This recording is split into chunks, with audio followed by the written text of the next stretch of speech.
Good evening and welcome back to Mary's Book Club. Today we're going to be reviewing We Were Liars by E. Lockhart. I don't know what E's first name is, but I think she means to remain that way, which I quite love. Let's talk about the reason why I read this book. I believe I saw the recommendation from Renee Amberg. Shout out to her. She's a YouTuber. I'm going to link her channel down below. I watch her vlogs in passing sometimes, and she mentioned how good it was. If I'm not mistaken, I think she's the one. All I know is it was on my list on Goodreads, and I was just like, I had a day to myself. I have read a couple books this month, but none of which I wanted to really review. And so, or I should say in June rather. So I read this all today, actually, all 200 and some odd pages. And the gist of the book is basically surrounding 4 grandkids that come from a well-to-do family, one of them which the story is narrated from her perspective. So much so that I always forget her name. Katie? Yeah, her name is Cadence, and they call her Katie for short. She just takes us through summer. She takes us through their life as kids on their island, in their nice fancy houses, summer after summer after summer. Now, there's no way to tell you what the full gist of the book is without spoiling it, so I'm not gonna do that if you haven't already read it, but I'm just going to go ahead and say to you guys that this is hands down, Renee, if you're watching this, you were not capping, girl. Like, this book, guys, I have not read a book in one sitting since 50 Shades of Grey. Literally, I read those back to back too. They were on my iPad. I bought the first one, I finished it. Bought the second one, I finished it. Bought the third one. Like, literally, I don't think I took any breaks. I think I read all 3 books within a day and a half, if I'm not mistaken. And so, yay for fiction right now, right? Fiction is really winning in my life. And as much as it's a fictional story, I really like that it was so relatable, right? But let's not get too far ahead. Let's get into the quotes. I mean, it's fictional, so it's kind of hard to quote life lessons per se, but I picked paragraphs that didn't give too much about the book away. And I'm probably yelling into the mic right now because like the excitement is real, guys. I have a July 4th gathering to attend.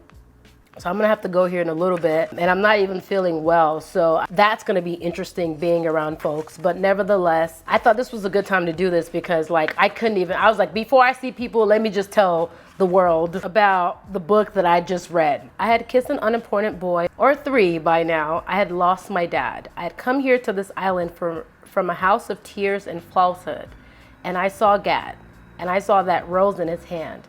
And in that moment, with the sunlight from the window shining in on him, the apples on the kitchen counter, the smell of wood and ocean in the air, I did call it love. It was love, and it hit me so hard I leaned against the screen door that stood between us just to stay vertical. I wanted to touch him like he was a bunny, a kitten, something so special and soft. Your fingertips can't leave it alone. The universe was good because he was in it. I loved the hole in his jeans and the dirt on his bare feet and the scab on his elbow and the scar that laced through one eyebrow. Gat, my Gat. As I stood there staring, he put the rose in an envelope. He searched for a pen, banging drawers open and shut, found one in his pocket and wrote. I didn't realize he was writing an address until he pulled a roll of stamps from a kitchen drawer. Gat stamped the envelope, wrote a returned address. It wasn't for me. I left the red gate door before he saw me and ran down to the perimeter. I watched the darkening sky alone. I tore all the roses off a single sad bush and threw them one after the other into the angry sea. This book is so juicy, guys. Like, I understood and I managed to erase Granny Tipper from conversation the same way I'd erase my father. Not happily, but thoroughly. At meals with the aunts, on the boat with Granddad, even alone with Mummy, I behaved as if those 2 critical people had never existed. Every time Gad said these things, so casual and truthful, so oblivious, my veins opened, my wrists split. I bled down my palms. I went lightheaded. I'd stagger from the table or collapsed in quiet, shameful agony, hoping no one in the family would notice, especially not Mummy. I think it's interesting, the lyrical irony that she uses is wow. Gat almost always saw, though. When blood dripped on my bare feet or poured over the book I was reading, he was kind. He wrapped my wrist in soft white gauze and asked me questions about what had happened. He asked about Dad and about Gran, as if talking about something could make it better, as if wounds needed attention. He was a stranger in our family, even after all those years. Guys, this book is so relatable. Like, I was just like, telling my life with her words. 2 times. Mommy took me home to Vermont to recuperate. I lay in bed in the dark and felt desperately sorry for myself because I was sick, and even more because Gat never called. He didn't write either. Weren't we in love? Weren't we? I wrote to Johnny 2 or 3 stupid lovesick emails asking him to find out about Gat. Johnny had the good sense to ignore them. We are Sinclairs after all, and all Sinclairs do not behave like I was behaving. I stopped writing and deleted all the emails from my sent mail folder. They were weak and stupid. The bottom line is Gat bailed when I got hurt. The bottom line is it was only a summer fling. The bottom line is he might have loved Raquel. We lived too far apart anyway. Our families were too close anyway. I never got an explanation. I just know he left me.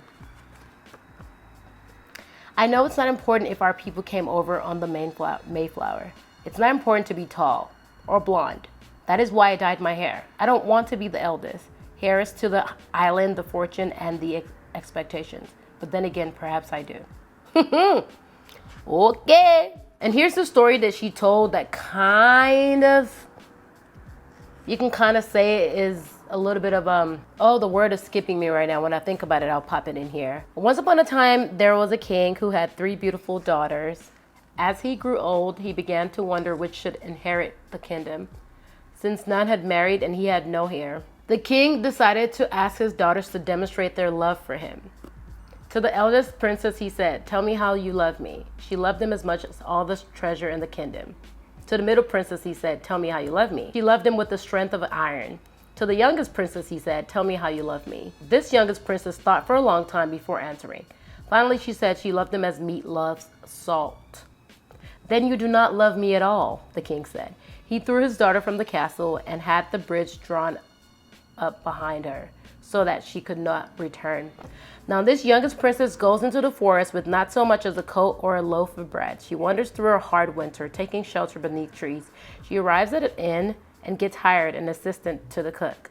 As the days and weeks go by, the princess learns the ways of the kitchen. Eventually, she surpasses her employer in skill, and her food is known throughout the land. Years pass, and the eldest princess comes to be married. For the festivities, the cook from the inn makes the wedding meal. Finally, a large roast pig is served. It is the king's favorite dish, but this time it has been cooked with no salt. The king tastes it again. "Who would dare serve such an ill-cooked roast at the future queen's wedding?" he cries. The princess cook appears before her father, but she is so changed he does not recognize her. "I would not serve you salt, your majesty," she explains. "For did you not exile your youngest daughter for saying it was of value?" At her words, the king realizes that not only is she his daughter, she is in fact the daughter who loves him best. And what then? The eldest daughter and the middle sister have been living with the king all this time. One has been in favor one week, the other the next. They have been driven apart by their father's constant comparisons. Now the youngest is returned. The king yanks the kingdom from his eldest, who has just been married. She's not to be queen after all. The elder sisters rage. At first, the youngest basks in fatherly love. Before long, however, she realized the king is demented and power mad. She's to be queen, but she's also stuck tending to a crazy old tyrant for the rest of her days. She will not leave him, no matter how sick he becomes. Does she stay because she loves him, as meat loves salt?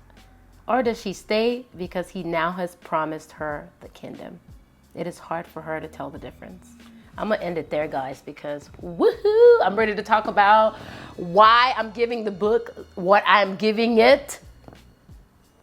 I'm gonna give it a 4.9 stars. And the only reason I am not going to give it 5 stars is very petty.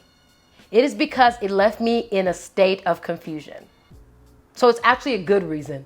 So really, if you're listening hard enough, you'll know that this is really like a 5.7. This book had me in a whirlwind of emotions.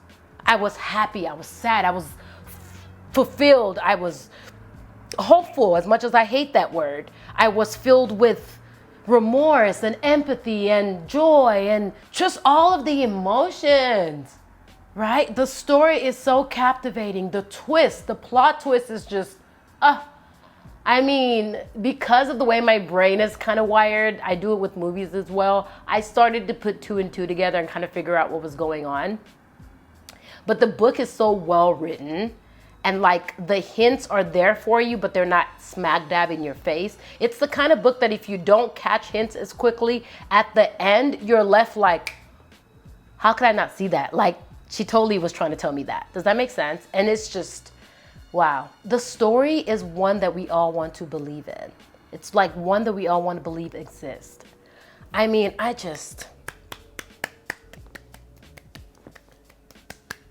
Lockhart, you did your thing, girl. She even included like little excerpts in the back of like additional things. I'm not gonna say too much because again, I'm gonna spoil it. So please don't read the back before you read the front, because some of y'all are gonna get the book and still, you know, try to be rebels and stuff. Don't ruin the experience for yourself. But like the book is, like, I would say at least 5, 6, 7 years old, right? And I'm just catching on to the train. And wow, we were all liars. On the back of the book, it literally says, if someone asks you how it ends, just lie. And guys, I don't have it in me to lie. I'm just gonna tell you the truth. And the truth is that you should get you this book, because I'm telling you guys, I'm not fictional bae. Like, you guys know me, I like nonfiction, but wow, like, it was so good. I was on the toilet reading this book, guys. Like, I took 0 breaks. It was that deep. So anyway, I don't want to overhype it, because sometimes you can hype something up and then the next person reads it and it's like, oh, it actually wasn't that, you know, fantastic as you say it was. So I'm not going to overdo it. I'm going to let you guys be the judge of like what you think the book was, but just know that it was good enough for me to spend my day reading it, for me to hop on the camera before having to go out, because it was that important for me to share with you how great of a book it was. And that's all I'm going to say. So per usual, links are going to be down below for the hard copy, the Kindle, as well as the Audible. Thanks for watching yet another book review, and I will see you guys next month on Mary's Book Club. Bye now.